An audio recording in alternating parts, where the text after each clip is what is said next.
This wooden bridge marks the arrival of these Kampuchean refugees into Thailand. Soon, they will be living in the biggest refugee camp in the world, a bamboo city that does not yet exist.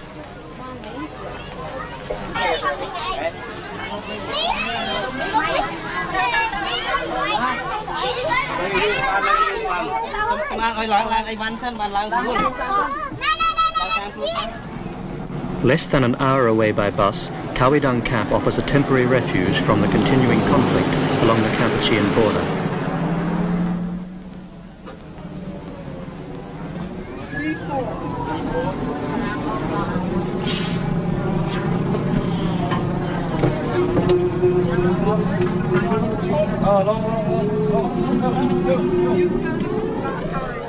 Other arrivals at Khao-I-Dang came from different parts of the border by less comfortable means.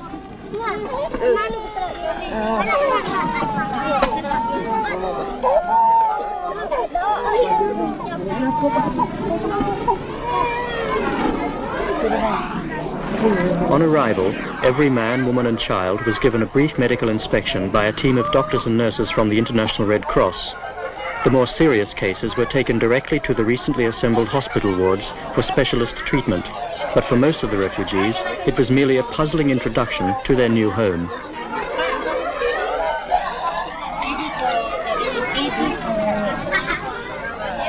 Six.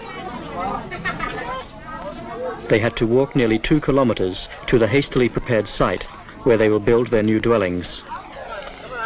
I'll move over this way. Come with me. No, I'll continue. Yeah, I know, but that's the whole look at the tree in the way. This is what Khao-I-Dang looked like about 3 days after it began. On the 4th day, the Khmers started to arrive here. We had to develop the site to keep just ahead of them.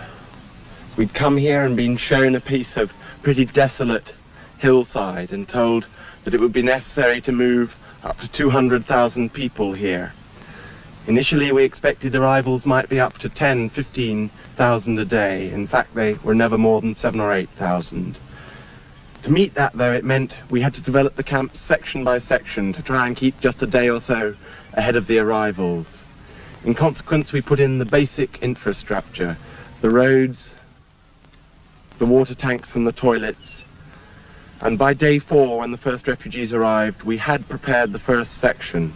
The groups of 100 separated into smaller sections for distribution of bamboo and plastic. The Office of the United Nations High Commissioner for Refugees created the basic infrastructure of the camp, but all of the really time-consuming work was done by the refugees themselves.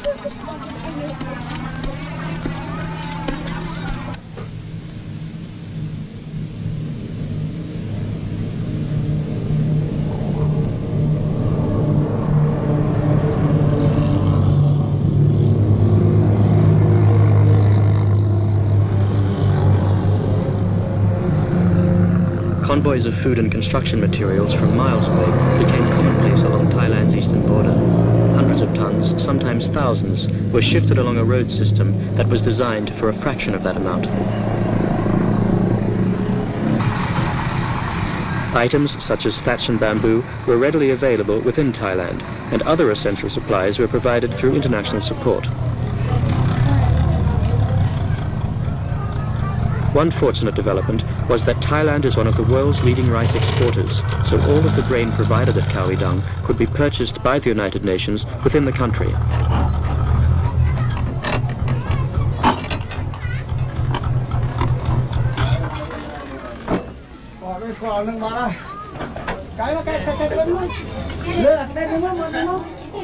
A Khmer family could survive for more than a month just from one of these 100-kilogram sacks of rice.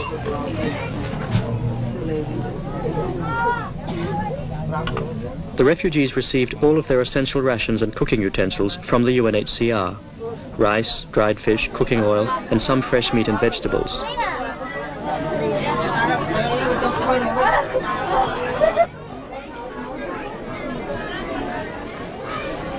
All of the supplementary feeding in Khao-I-Dang was supervised by the voluntary agency CARE. More than 20,000 people in the camp received hot meals twice a day. and after 2 months of this extra diet, the health improvements amongst the refugees were quite visible.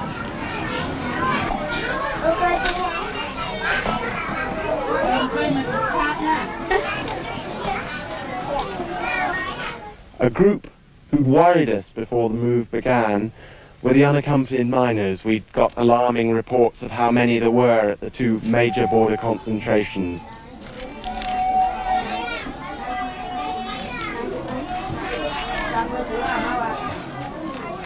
There were more than 1,000 unaccompanied children in the camp. A special effort was made to register each one and take down all of their particulars and what they could recall of their previous lives. A tracing program enabled officials to reunite some of the children with parents and relatives, but for others, no such happy ending was possible.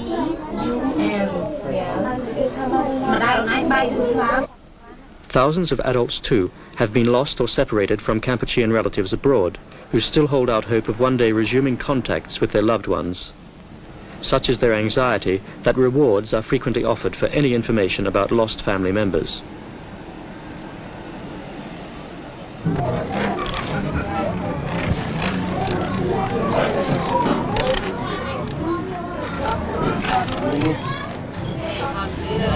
There was a constant flow of letters and telegrams between Khao-I-Dang and the rest of the world, with the International Red Cross acting as the post office.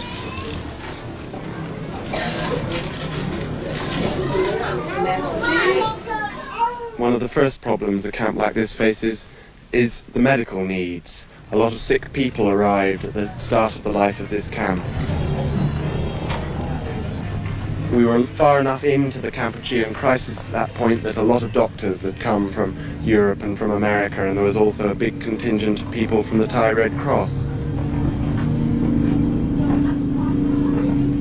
There have been a few minor outbursts of sickness. We lost a few people through measles because we didn't have enough measles vaccine to start with to inject all the young children. There have been a few cases of meningitis. Again, we managed to stop that spreading, but always in crowded conditions like this, you live with the possibility of a major outbreak of some contagious disease. The improved diet and attention from hundreds of doctors and nurses transformed the people's lives in a matter of weeks. There were always more births and deaths, and within a short period, the death rate fell to only 2 or 3 a day. There was now a positive climate where previously there had been anxiety and uncertainty. Kampuchean artists and teachers were responsible for devising a complete range of textbooks for the tens of thousands of children in the camp, most of whom had not attended regular classes for at least 5 years. More than 300 primary and secondary school teachers formed the backbone of the educational system in the camp.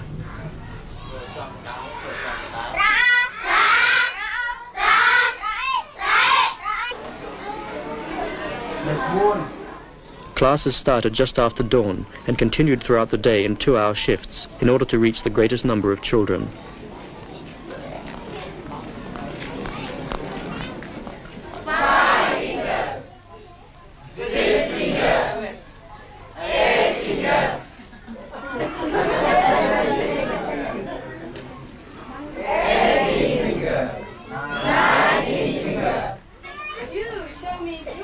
Not only the children are willing pupils. In their spare time between classes, the Kampuchean teachers reverse roles and become English language students. Show me your ears.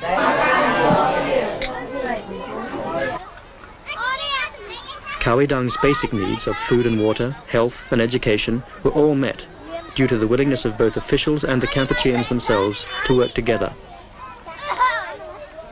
The more complex problem, though, of finding a durable solution to their plight cannot be answered within the 3 square kilometers of Khao-I-Dang camp.